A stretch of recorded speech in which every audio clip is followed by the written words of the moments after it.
सरकारने ज्वेलर्सच्या काही न्याय मागण्या मान्य केल्या तर पुण्यात गोल्ड हब उभारले जाऊ शकेल, असा विश्वास पुणे सराफ असोसिएशनचे अध्यक्ष फत्तेचंद राका यांनी व्यक्त केला. पालिकेने सोन्यावरील LBT इतर शहराप्रमाणे कमी केला आणि सरकारने ज्वेलर्सच्या काही न्याय मागण्या मान्य केल्या तर पुण्यात गोल्ड हब उभारले जाऊ शकतील, असा विश्वास पुणे सराफ असोसिएशनचे अध्यक्ष फत्तेचंद राका यांनी व्यक्त केला. यावेळी UBM समूहाच्या संचालिका क्रांती नागवेकर या उपस्थित होत्या.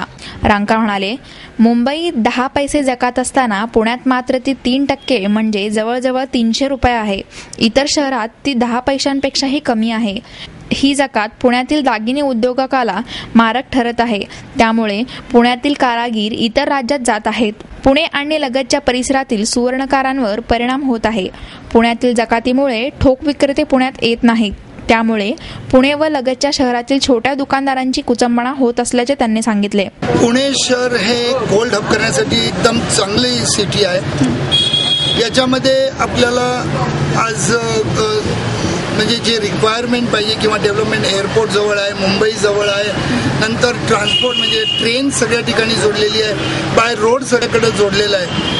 गोल्ड हब साऊथमध्ये कोईमतूरला झालेलं आहे, कलकत्त्याला झालेलं आहे, आज राजस्थान झालं आहे, गुजरात झालेलं आहे. परंतु दुर्दैवाची गोष्ट अशी की आपण महाराष्ट्रात किंवा आज महाराष्ट्रातलं 2nd नंबरचं शहर आहे पुणे याच्यामध्ये करू शकत नाही.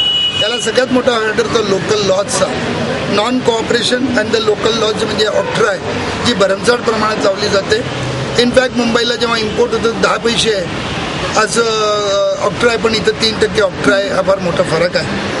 आणि जर गोल्डची इंडस्ट्री वाढवायची असेल तर कारागिरांची शिक्षणाचे क्लासेस, डिप्लोमा कोर्सेस सुरू करणं जरुरी आहे. मुंबईला ते सुरू झालेले आहेत, परंतु आपल्या इकडे आपण इन्फ्रास्ट्रक्चर नसल्यामुळे काही करू शकत नाही. आणि आपण लोकल बॉडीजकडे याच्याकरता मागणी केलेली सुद्धा त्यांच्याकडनं कुठलंही एका पत्राचं उत्तर येत नाही. म्हणजे एकंदरीत उदासीनतापणा जास्ती आहे. लोकल बॉडीने किंवा इथल्या कॉर्पोरेशननी सहकार्य केलं then we can with the help of various other promote agencies like UBM आणि असे अनेक याच्यावरनं आम्ही इथे एक्झिबिशन भरवू शकू. आज संपूर्ण जगातले चांगले चांगले म्हणजे इंडस्ट्रीज आहेत किंवा मशिनरीज आहेत ते इथं आणू शकू. आणि आज पुणे डिस्ट्रिक्ट नव्हे तर संपूर्ण महाराष्ट्रातले या क्षेत्रातले सगळ्यांना इथे इन्व्हाइट करून त्यांचे सेमिनार घेऊन त्यांना माहिती देऊन वी कॅन मोटिवेट देम. आम्ही त्यांना मोटिवेट करून आपण एक चांगली इंडस्ट्री सुरू करू शकू. पण त्याला बेनिफिट्स किंवा त्याला जे काही आज पाहिजे, आम्हाला सरकारकडनं बाकी काही अपेक्षा नाही आहे.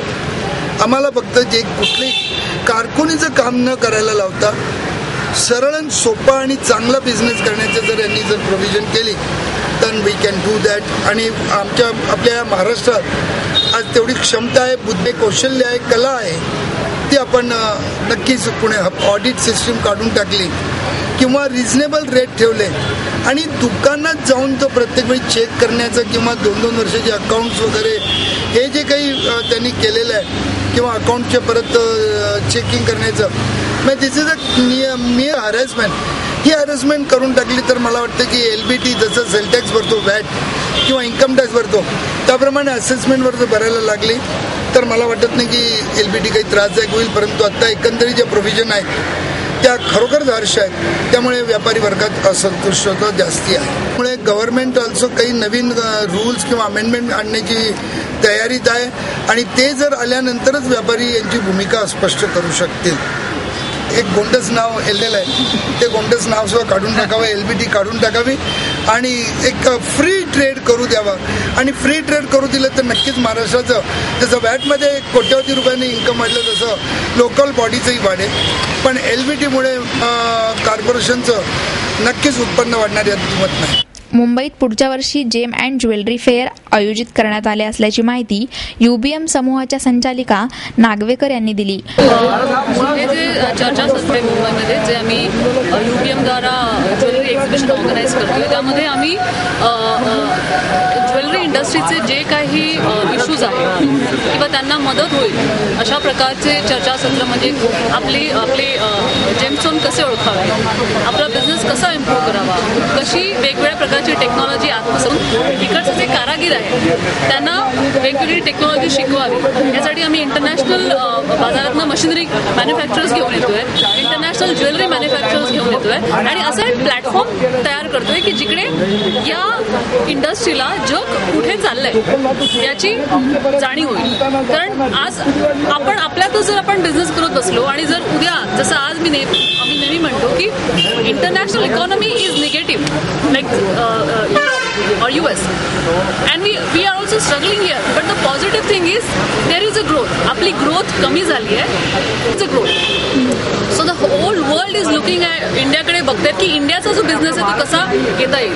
ती जरूरची गोष्ट आहे की इकडच्या मॅन्युफॅक्चरर्सना क्वालिटी मॅन्युफॅक्चरिंग करता येईल. तर आमचा हाच उद्देश असतो की अशा एक्झिबिशनद्वारे आणि कॉन्फरन्स आणि सेमिनारद्वारे इंडस्ट्रीला आम्ही जागरूक करतो, त्यांना एक नवीन लेवलवर घेऊन जातो. सो हाच प्रयत्न आमचा असणार आहे, जिकडे आम्ही 3 दिवस वेगवेगळे प्रकारचे वर्कशॉप, सेमिनार घेऊन येणार आहेत आणि मशिनरीवर आम्ही जास्त जोर देणार आहोत. कारण जर आपल्याला आज मी जसं म्हणते की इंडियामध्ये नेहमी it is use as a cutting and polishing hub of diamonds major, पण इंडियन ज्वेलरीला बाहेर आज न्यायचं असेल तर it has to have a finance, आणि तो फिनान्स येण्यासाठी मशिनरी मॅन्युफॅक्चरिंगवर जोर दिला गेला पाहिजे. सो आमचा हाच प्रयत्न राहणार आहे की आम्ही त्या लेवलवर जाऊन, ग्रासरूट लेवलवर जाऊन कसं कसं आणि टेक्निशियन्सला एज्युकेट करू. पुण्याबरोबरच नाशिक, नागपूर, औरंगाबाद सराफ असोसिएशनना या प्रदर्शनासाठी आमंत्रित करण्यात आले आहे.